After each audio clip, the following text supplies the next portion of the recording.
Hello friends, today let's read a book, Little People, Big Dreams, Rosa Parks.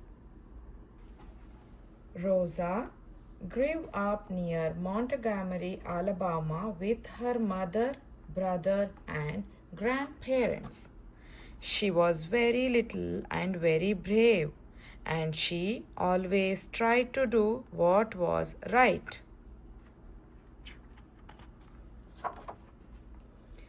When she was young, Rosa's grandparents told her stories about slavery when black people weren't free to live like other people.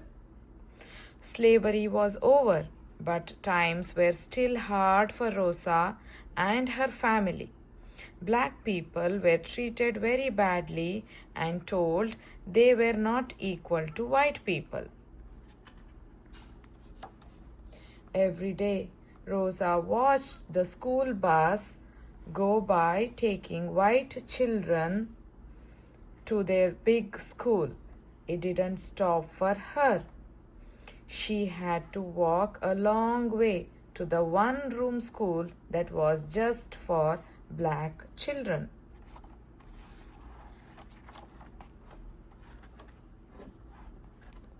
Rosa knew this wasn't right.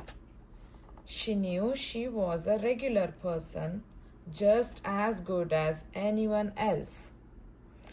Lots of times she had to make sure other people knew it too.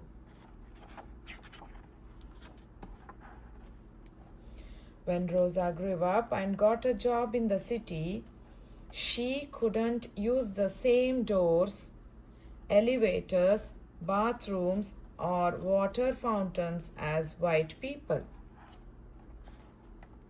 She could ride to the bus, but she had to sit in the back. Her life was full of rules that she knew weren't right. Colored waiting room, white waiting room, colored entrance.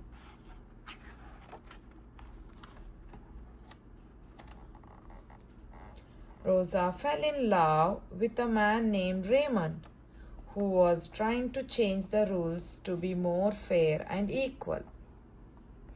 Soon Rosa started working too, trying to get more rights for black people and help for those who were treated badly. She worked day after day, even when it seemed like nothing would ever change.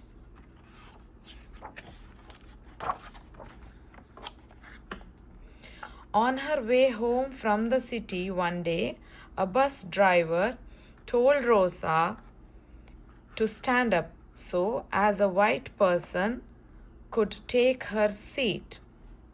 She was sick of rules that she knew were wrong. She thought enough. She said no.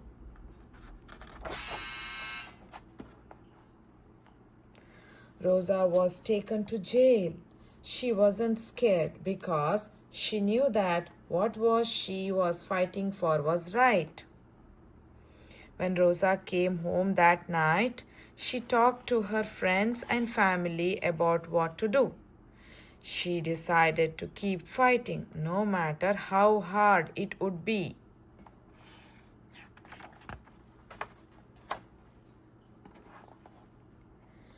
Black people all over the city heard what had happened to Rosa. They thought enough. Rosa inspired them to stop riding the buses until the rules changed. So they walked to school and to work and to their store in all kinds of weather.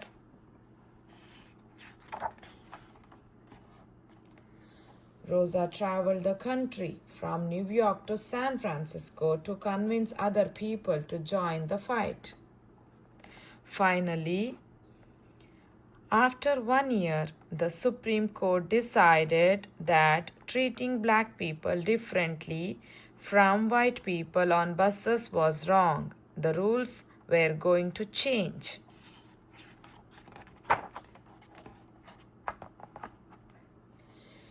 It was no longer safe for Rosa to live in Alabama. She moved to Detroit and fought for fair schools, jobs, and houses for black people. She fought for voting rights, women's rights, and the rights of people in prison.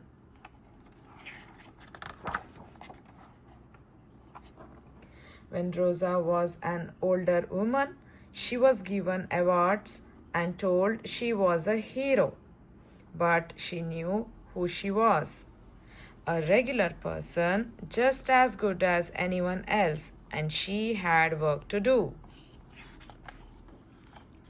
The end. Thank you for listening.